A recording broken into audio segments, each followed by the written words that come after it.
Alongside our main story that followed the Dragon Prince crew has always been the story of the elves and the humans as a whole, and how they clash with one another. This story is best represented through Amaya and Janai, a human and elf who fell in love with one another after once being enemies on the battlefield. While these two ladies have a mostly rosy relationship with each other, Janai's own brother, Karim, seems to disapprove of it, and by the end of Season 4 had challenged Janai for the throne over it.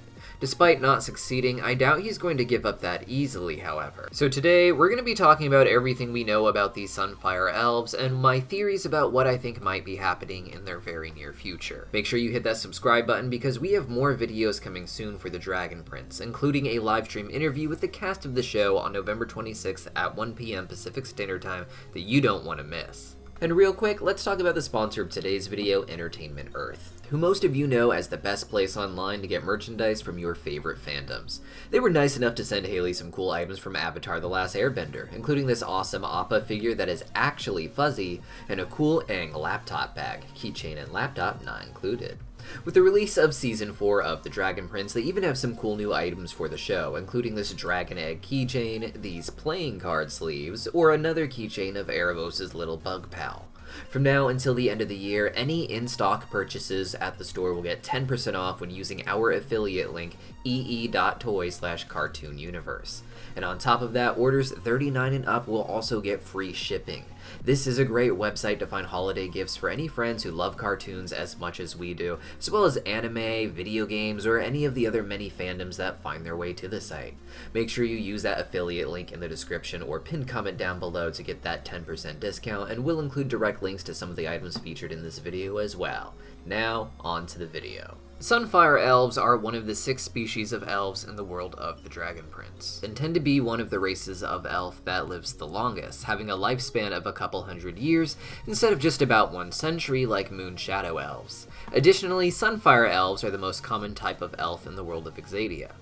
Each elf race taps into one of the 6 different types of magic, with Sunfire Elves of course tapping into the magic of the sun. After humans were banished to the west, the border between the humans and the magical creatures of Exadia was drawn near Lux Aurea, essentially the capital of the Sunfire Elves.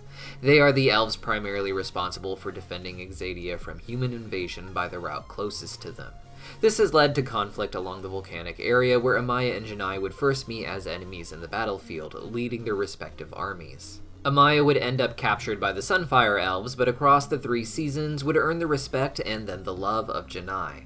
While both leaders in their respective militaries, Amaya and Janai are also a part of each species' royal bloodline, with Amaya being the sister of Ezran and Callum's mother. Janai likewise was the sister of the queen ruling the Sunfire Elves, but after Viren murdered her at the end of Season 3, Janai has since risen up and taken over the throne.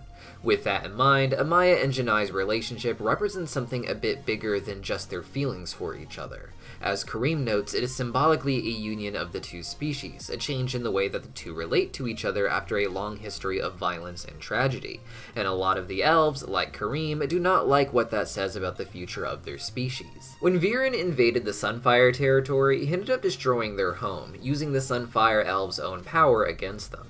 Historically, each species has been judged by the worst of their kind, something hard not to do when the damage is done on such a large scale. While humans also came to try and stop Viren, it means very little to the common elves, who lost literally everything in the battle that was started by humans to begin with. What the people like Karim want more than ever now is a leader who represents the interests of the elves. Amaya was able to bring in a human to help build a temporary camp before trying to fix the ruins of the elves so they could return to their proper home, and with her many other humans had to stay and help, creating something of a community of humans right alongside the elves. And almost immediately, we get tensions rising when a sort of funeral ceremony involving a flame is forcibly put out by the architect, because she fears it would cause fire to the camp and burn the whole thing down. Her punishment, after having her hand severely burned already, is to build a special fireproof temple for such ceremonies to continue. This change is something that feels true to real life, as the ways that humans performed their own rituals had to change as we started building communities and spending more of our lives indoors. However, this change came not just because of inevitable development, but because their home was first destroyed, and then their new homes not built to accommodate this belief, with them being treated as the bad guys for trying to maintain their important funeral ceremonies. It gives the elves the impressions that the humans are coming in, destroying their homes, and building new ones that persecute them for maintaining their previous traditions and ways of life. The changes trying to accommodate both sides, such as a fireproof temple, just remind the Sunfire Elves that more and more uncomfortable changes will come, with their leader not trying to appease just her own people, but the humans as well. So after having their homes destroyed, their leader has made their species that destroyed their home a priority over maintaining the way of life as it was before. So, as Karim says, many of the elves see the marriage as a symbol of all of this, and that more will inevitably come because of it. In addition to losing their own culture, there was also the fear of what the humans have done throughout history. The reason that humans were banished from Exadia to begin with was that they were known for using dark magic, killing beings that have magic to use their powers for themselves. Well, the humans here are peaceful for now. The ones who just destroyed their homes came in wielding dark magic and wanting more of it for themselves. Humans, as magicless creatures, didn't have what they saw as natural benefits that magical creatures, such as elves, had for themselves. Elves believed, as a rule, that if humans were meant to wield magic in any form, they would develop that ability. The big issue is a very human sense of entitlement, that what everyone else has should somehow be used to benefit everyone, especially the humans. Elves don't have to be sacrificed in order for them and their magic to be exploited by humans in this way, and elves like Karim are probably afraid that humans will begin to demand more and more of them as time goes on, wanting more of the elves' powers to be used to benefit humans in addition to them. With all that in mind, it makes sense why Karim would challenge his sister for the throne, particularly in a traditional battle that has been outlawed some time ago. Karim, leading into the idea of tradition, insists that no such tradition can be outlawed, which gives dark hints about where he could go in the future. He failed to defeat his sister, but it's clear he won't give up here, and in fact, I imagine by the end of the series, he will successfully have taken the throne from her.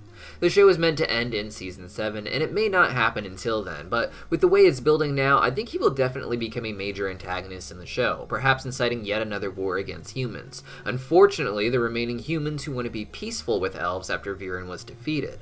The Sunfire Elves revere the dragon Sol Regem as something of a worshipful figure. He is an archdragon tapped into the power of the sun, so is a natural choice for them. However, he seems to hate humans even more than Karim. As we saw in the Season 3 premiere, he had his eyes destroyed because of a human mage wielding dark magic, and even before that was willing to destroy an entire human city because of how far down the path to darkness they had fallen under the guide of Erebos and his mage minions. Even those who have more or less proven themselves to be among the best of humans, such as Callum, are given no mercy by him, and after being so humiliatingly defeated by Callum and Rayla, I don't imagine he is any less hateful towards them.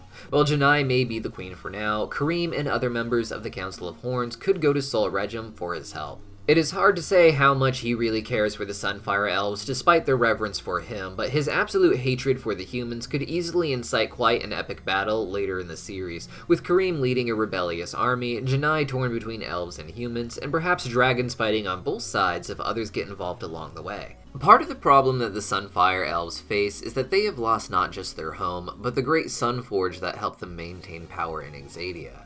After seeing it corrupted by Viren, the only hope for a new Sunforge came in the form of a Sun Seed. This seed will, over many centuries, grow to be as powerful as the Sunforge they lost, allowing the Sunfire Elves to enter a new age of prosperity. The fact that this is so far away saddens Karim, and if he is going to turn to Sol Regem for help overthrowing his sister, it is perhaps possible that he will ask Sol Regem to accelerate the growth of the Sun Seed using his own powers as the Archdragon of the Sun Magic.